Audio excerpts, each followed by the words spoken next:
আপনারা যারা ইউকের ভিজিট ভিসার জন্য আবেদন করতে চাচ্ছেন বা অলরেডি ইউকের ভিসার আবেদন করে রিফিউজ হয়েছেন, তাদের জন্য অত্যন্ত গুরুত্বপূর্ণ আজকের এই ভিডিওটি।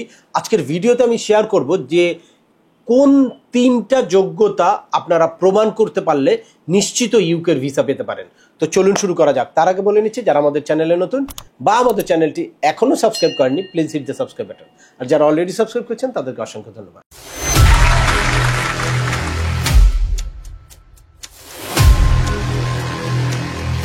Welcome back. আপনাদের সাথে আছি আমি সিএম আমিনুল বাহার। আমাদের এই চ্যানেলে ইউএসএ, কানাডা, অস্ট্রেলিয়া, ইউকে সহ ইউরোপের বিভিন্ন দেশের ভিজিট, পড়াশোনা, ওয়ার্ক পারমিট এবং মাইগ্রেশন সংক্রান্ত বেশ কিছু আপডেটেড ইনফরমেশন আছে। আপনারা যারা যেই টপিক্সে ইন্টারেস্টেড, দয়া করে ওই রিলেটেড সকল ভিডিওগুলো দেখবেন।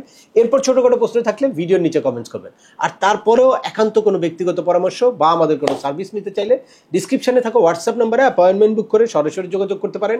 অ্যাট দ্য সেম টাইম আমাদেরকে ইমেল করতে পারেন এবং আমাদের ফেসবুক পেজটি ফলো করে সবসময় আমাদের সাথে যুক্ত থাকতে পারেন। এনিওয়ে, চলে আসি আজকের মূল আলোচনায়। আপনারা যারা দীর্ঘদিন ধরে ইউকের ভিসার জন্য আবেদন করতে চাচ্ছেন বা অলরেডি আবেদন করে রিফিউজ হয়েছেন, তাদের জন্য এই 3টা জিনিস যদি আপনারা ফলো করেন বা এই 3টা যোগ্যতা যদি আপনারা সঠিকভাবে ফুলফিল করতে পারেন, তাহলে বলবো যে আপনারা নিশ্চিত আপনাদের হাতের মুঠায় ইউকের ভিজিট ভিসাটা নিতে পারবেন। আর ইউকের একটা ভিজিট ভিসা আপনার হাতে বা আপনার পাসপোর্টে থাকা মানে ফার্স্ট ওয়ার্ল্ডের ডোর কিন্তু আপনার জন্য ওপেন হয়ে গেল। ইউকের ভিসা যদি প্রপারলি সাবমিশন করতে পারেন, তাহলে সবচেয়ে বেশি ফার্স্ট ওয়ার্ল্ডের কান্ট্রির মধ্যে ভিসার রেশিও হচ্ছে ইউকের।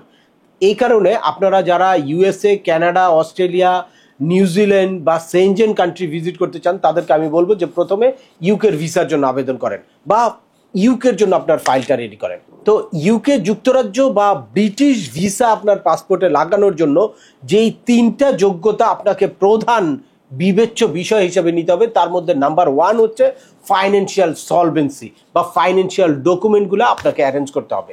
এই ফাইন্যান্সিয়াল ডকুমেন্টের মধ্যে 1 হতে পারে আপনার ফাইন্যান্সিয়াল সলভেন্সি, আর 2 হচ্ছে আপনার রেগুলার ইনকাম যে জেনারেট হয়, আপনি যে রেগুলার ইনকাম করছেন এই জিনিসটা প্রুফ করা। এটা যেরকম আপনার ব্যাংক স্টেটমেন্টের মধ্যে রিফ্লেকশন থাকতে হবে, at the same time supporting সকল ডকুমেন্ট কিন্তু আপনাকে অবশ্যই সাবমিট করতে হবে। এটা হতে পারে আপনার বিজনেস থেকে ইনকাম, হতে পারে আপনার বাড়ি ভাড়া থেকে ইনকাম, আপনার প্রফেশনাল ইনকাম, আদার্স যে কোনো ইনকাম থাকুক, এর সাপোর্টিং ডকুমেন্ট কিন্তু আপনাকে দিতে হবে।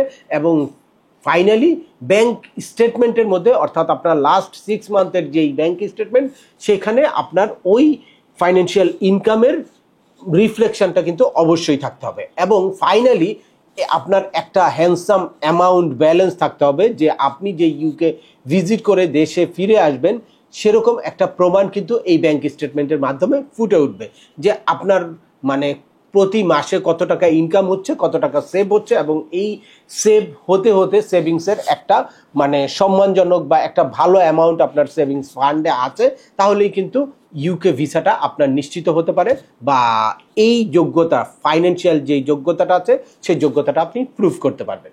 সেকেন্ড যেই যোগ্যতাটা আপনাকে প্রুফ করতে হবে সেটা হচ্ছে পারপাস অফ ভিজিট, অর্থাৎ কি কারণে আপনি ইউকে ভিজিট করতে চান।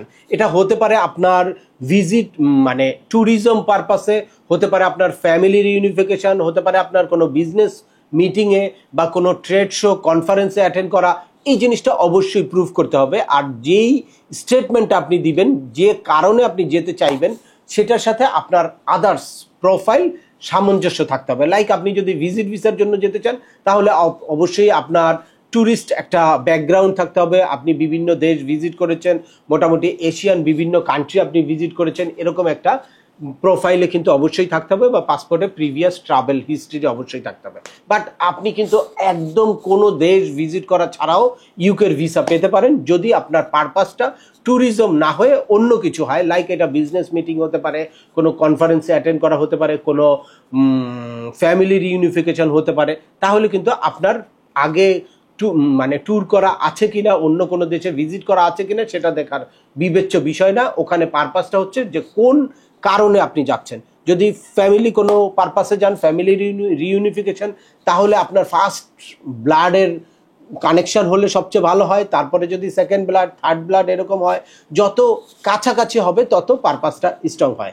তবে অবশ্যই আপনার ওই রিলেটিভ বা ওই ফ্রেন্ডের কিন্তু একটা ইনভাইটেশন দিতে হবে এই পারপাসটা আপনার প্রুভ করতে হলে। এর বাইরে আপনি যদি কোনো বিজনেস মিটিং বা কোনো কনফারেন্স, কোনো ট্রেড শোতে অ্যাটেন্ড করতে যান, তাহলে সেখান থেকে ইনভাইটেশন অবশ্যই আনতে হবে যদি আপনি ওই পারপাসটা প্রুভ করতে চান। অর্থাৎ যে কোনোভাবেই আপনি যদি আপনার ভিজিটের পারপাসটা স্ট্রংলি প্রুভ করতে পারেন এবং সেটা যদি লজিক্যাল হয়, তাহলে কিন্তু আপনার ভিসা পাওয়ার চান্সেস অনেক বেড়ে যায়। Last but not the least, অর্থাৎ থার্ড যেই কন্ডিশনটা, থার্ড যেই যোগ্যতাটা ফুলফিল করলে আপনার ভিসা নিশ্চিত হতে পারে, সেটা হচ্ছে কান্ট্রি টাই। অর্থাৎ আপনি বাংলাদেশে খুব স্ট্রং একটা টাইস আছে, এটাও আপনাকে প্রুভ করতে হবে, কারণ এইটার উপরেই ডিপেন্ড করে যে আপনি নির্দিষ্ট সময়ে ইউকে ভিজিট করার পরে আপনি কি দেশে ফিরে আসবেন কিনা।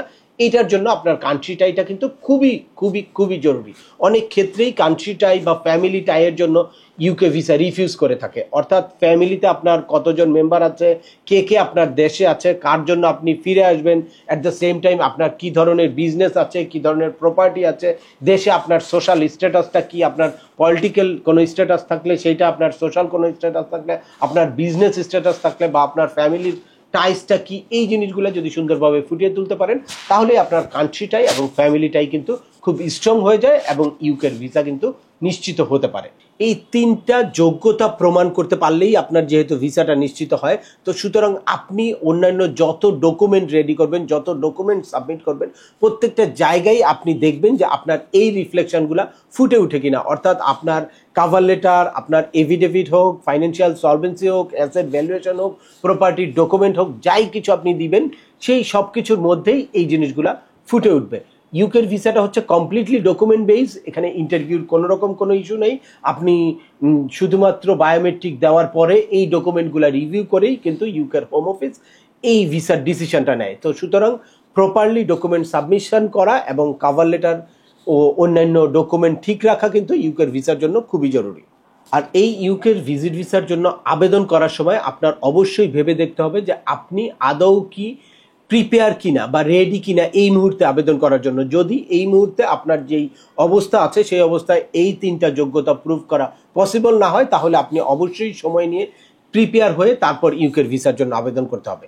ইউকের ভিসাতে সঠিকভাবে ফাইলিং করতে পারলে ভিসা পাওয়ার চান্সেস অনেক বেশি থাকে। আর সঠিকভাবে ফাইলিংয়ের পরে কোনো কারণে যদি ইউকে হোম অফিস আপনার ভিসাটা রিফিউজ করে, তাহলে কিন্তু আপনি আবার চ্যালেঞ্জ করতে পারেন বা প্রি অ্যাকশন প্রোটোকল ফাইল করার মাধ্যমে কিন্তু আপনি ভিসাটাকে আবারও নিশ্চিত করতে পারেন।